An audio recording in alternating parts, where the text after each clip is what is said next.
ಕೆಲವೊಂದು ಕಡೆ ಲಾ ಅಂತ ಬಂದು ಹಿಂಗಾಗಿರುತ್ತೆ, ಲಾ ಅಂತ ಬರೋದು, ಕೆಲವು ಲಗ್ನ ಅಂತಾನೆ ಬರುತ್ತೆ, ಕೆಲವು ಲಾ ಅಂತ ಬಂದು ಹೀಗಾಗಿರುತ್ತೆ. ಏನು ಮೀನು ಲಗ್ನ? ಪ್ರತಿಯೊಂದು ಜಾತಕದಲ್ಲಿ ಲಗ್ನ ಅಂತ ಏನು ಲಗ್ನ? ತಾಯಿಯ ಗರ್ಭದಲ್ಲಿ 9 ತಿಂಗಳು 9 ದಿವಸ 9 ಗಂಟೆ 9 ಸೆಕೆಂಡ್ ನಾವು ನೀವು ಎಲ್ಲರೂ ಇದ್ದೀವಿ. 9 ತಿಂಗಳು 9 ದಿವಸ 9 ಗಂಟೆ 9 ಸೆಕೆಂಡ್.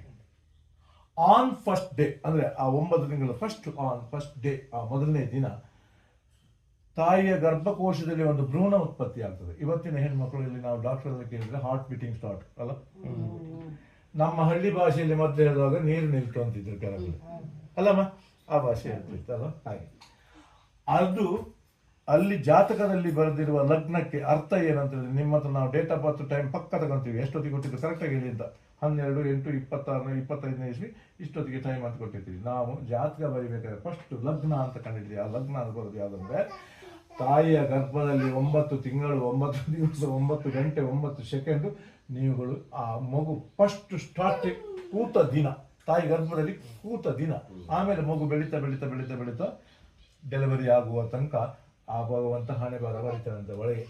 ನಿಮ್ಮ ಕುಟುಂಬದವ್ರು ಏನೇನು ಮಾಡಿದ್ರು, ಆ ಶಾಪ ದೋಷಗಳು, ಆ ಮಗುವಿಗೆ ಏನೇನು ಕಷ್ಟಗಳು, ಸಾಮಾನ್ಯ ಆರೋಗ್ಯ, ಎಷ್ಟು 12 ಭಾಗ್ಯ. ಲಗ್ನ ಅದು ಸ್ವಭಾವ ದ್ವಿತೀಯ, ವಿದ್ಯಾ ತೃತೀಯ, ಸೋದರ ಸಂಬಂಧ ಚತುರ್ಥೆ, ಸುಖ ಸ್ಥಾನ ಪಂಚಮೆ, ಪುತ್ರ ಭಾಗ ಷಷ್ಠೆ, ಕೇಡಿನ ಸ್ಥಾನ ಸಪ್ತಮೆ, ಕಳತ್ರ ಭಾಗ ಹೆಂಡತಿಯ ಸೌಭಾಗ್ಯ, ಅಷ್ಟಮೆ ಆಯಸ್ಸು ಆರೋಗ್ಯ, 9 ಭಾಗ್ಯ, 10ಕ್ಕೆ ಕರ್ಮವೃತ್ತಿ, 11 ಆದಾಯ, 12 ವ್ಯಯ. ಇದಿಷ್ಟನ್ನು ಕೂಡ 9 ತಿಂಗಳು 9 ದಿವಸ 9 ಗಂಟೆ 9 ಸೆಕೆಂಡಲ್ಲಿ ಭಗವಂತ ಪೂರ ಹಣೆ ಬರೆದು ಮಗುವನ್ನು ಬರ್ತಾನೆ. ಅಷ್ಟು ಭಾಗ್ಯಗಳನ್ನು ಕೂಡ ಏನಿರ್ತದೆ, ಮಾತೃ ಗರ್ಭೇತ